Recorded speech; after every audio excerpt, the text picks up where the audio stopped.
मैले योभन्दा अगाडि तपाईँहरूलाई चाहिँ नेप्सेको बारेमा अपडेट गराइसकेको छु। मेबी तपाईँले हेर्दै हुनुहुन्छ, हेर्नुभयो भन्ने मलाई लाग्छ। र मैले योभन्दा अगाडि तपाईँहरूलाई चाहिँ विभिन्न स्टकहरूको बारेमा एनालाइसिस गर्दै अपडेट गराइरहेको छु।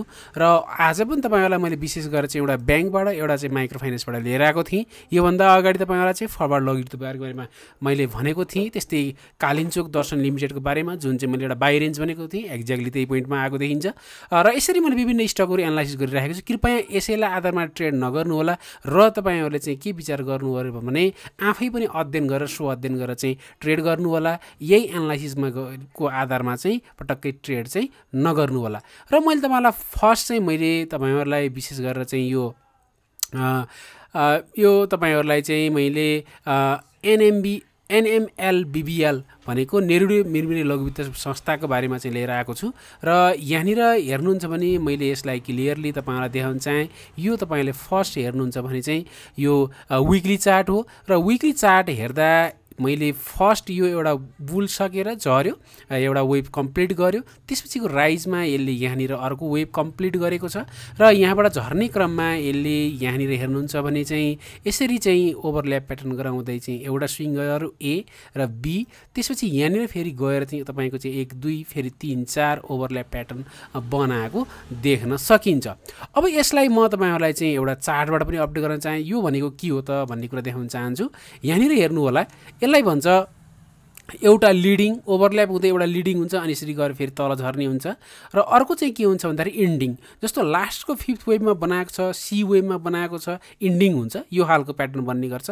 र कहिलेकाहीँ सुरुमै यसरी झर्दाखेरि चाहिँ बनायो भने चाहिँ त्यो के हुने गर्छ त भन्दाखेरि लिडिङ डायनल हुने गर्छ। जस्तो तपाईँलाई म देखाउन चाहेँ, जस्तो यहाँनिर पनि तपाईँले यो इन्डिङ डायनल देख्न सक्नुहुन्छ।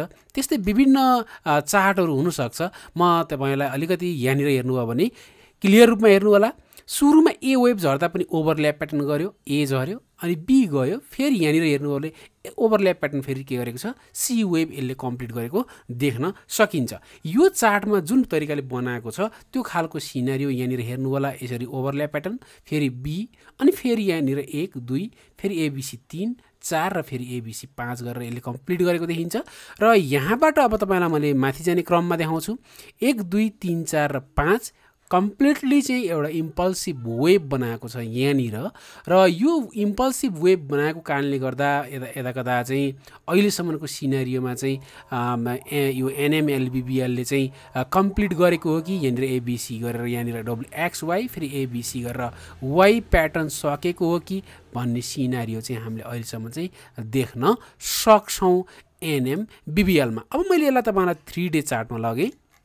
यहाँनिर हेर्नु होला र मैले यो क्लियर यो प्याटर्नको बारेमा बताइसकेको छु। तपाईँले बुझ्नुभयो भन्ने लाग्छ। मैले चित्रबाट पनि तपाईँलाई चाहिँ चार्टबाट र थ्योरिटिकल रूपमा पनि म तपाईँलाई भनेको छु। र अहिलेसम्मको सिनारियोमा यसले इन्डिङ डायनल बनाएर यो गएको देखिन्छ। र यसको मेन सपोर्ट योभन्दा अगाडिको हेर्नुहुन्छ भने लगभग यो रेन्ज छ तपाईँको लगभग 580 देखि 600 को बिचमा चाहिँ यसको चाहिँ के देखिन्छ भन्दाखेरि मेन चाहिँ सपोर्ट देखिन्छ। तर तपाईँहरूले के कुरा बुझ्नु भन्दाखेरि चाहिँ जस्तो यसले WXY प्याटर्न एउटा अथवा यहाँनिर यसले फेरि ओभरल्याप प्याटर्न गराएको छ। ओभरल्याप प्याटर्न बनाएको कारणले गर्दा अर्को पनि सम्भावना के हुनसक्छ भन्दाखेरि जस्तो ABC यहाँनिर जाने, जुन चाहिँ तपाईँले यहाँनिर गयो भने चाहिँ लगभग 27% प्रफिट देखिन्छ। तपाईँको लगभग इन्ट्री पोइन्ट यसको अहिले भनेको 650 को रेन्ज चाहिँ देखिन्छ। 650 को रेन्जमा तपाईँ इन्ट्री गर्नुभयो भने तपाईँको चाहिँ जाने भनेको 27% प्रफिट देखिन्छ। र तल आउँदा तपाईँहरूलाई चाहिँ के देखिन्छ भन्दाखेरि 6.5% को चाहिँ रिस्क देखिन्छ अहिले NMBBLमा। र मैले इन्भ्यालिड पोइन्ट भनेर भनिसकेको छु 608।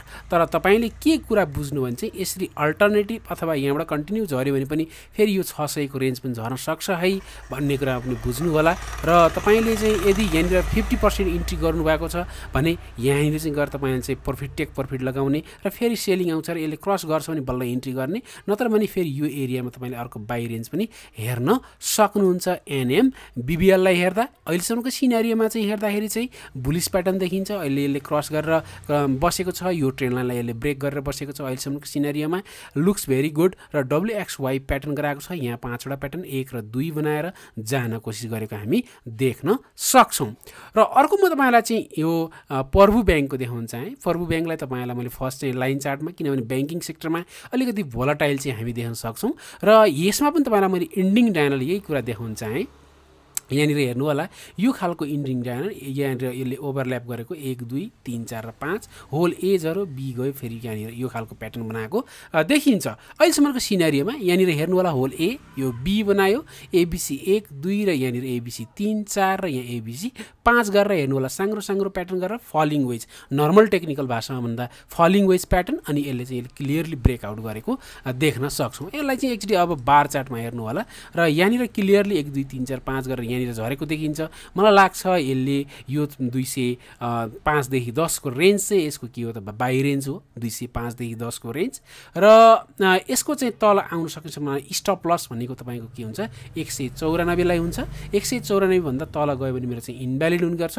त्योभन्दा माथि रहँदासम्म अहिलेसम्मको सिनेरियोमा चाहिँ लुक बुलिस है प्रभु ब्याङ्क र यसको फ्यु रिट्रेसमेन्टको हिसाबले हेर्ने भने 0.618 आएर गइसकेको छ। 0.61 भन्दा थोरै माथि आएर गएको देखिन सकिन्छ हामीले चाहिँ हेर्दाखेरि चाहिँ रिट्रेसमेन्टको हिसाबले होल राइजको र यसलाई चाहिँ तपाईँले विकली वाइज पनि हेर्न सक्नुहुन्छ। विकली वाइज पनि हेर्नु होला क्लियरली यसरी हेर्नु होला र मैले यो ट्रेन्ड लाइन यसरी किन तानेको छु भन्ने कुरा पनि म तपाईँलाई बताउन चाहेँ। विकली वाइज हेर्दा पनि एबिसी देखिन्छ 1 2 एबिसी 3 देखिन्छ 4 एबिसी 5 देखिन्छ क्लियरली देखिएको छ र 1 2 3 4 5 गरेर फेरि एबिसी झर्न खोजेको हामी देखिन्छ। लगभग 205 देखि 10 को रेन्ज चाहिँ बाई रेन्ज छ भने तपाईँको 194 के देखिन्छ त भन्दाखेरि चाहिँ तपाईँको अहिलेको हिसाबले चाहिँ के देखिन्छ यसको हिसाबमा चाहिँ स्टप लस देखिन्छ 194 लाई यसरी हेर्नु होला। विकली वाइज पनि क्लियर प्याटर्न चाहिँ देखिएको छ। योभन्दा अगाडिका बारेमा मैले धेरैचोटि भनिसकेको छु। यस्तो ब्याङ्कको सेक्टरमा चाहिँ अहिले मैले दुईवटा स्टकको लिएर आएँ एउटा ब्याङ्कबाट फर्बु ब्याङ्क त्यस्तै म तपाईँलाई चाहिँ माइक्रो फाइनेन्सबाट चाहिँ एनएमएलबिबिएलको बारेमा लिएर आएँ। दुईवटा सिनेरियो भनेको छु यसरी गएर यहाँ 0.618 सम्म गएर फेरि एबिसी प्याटर्न हुने अथवा अर्को भनेको कन्टिन्यू राइज नै हुनसक्ने जुन चाहिँ होल यहाँनिर सकेको छ 1 2 डब्ल्युएक्सवाई प्याटर्न र यहाँनिर कन्टिन्यू जाने सम्भावना अहिलेसम्मको सिनेरियोमा देखिन्छ एनएमएलबिबिएलमा जुन चाहिँ मिरमिरे लघुवित्त संस्था हो। र यदि मेरो एनालाइसिस मनपर्छ भने इलेभेन पालामा जानु होला, सब्सक्राइब गर्नु, कमेन्ट गर्नु, लाइक गर्न नभुल्नु होला। Thank you.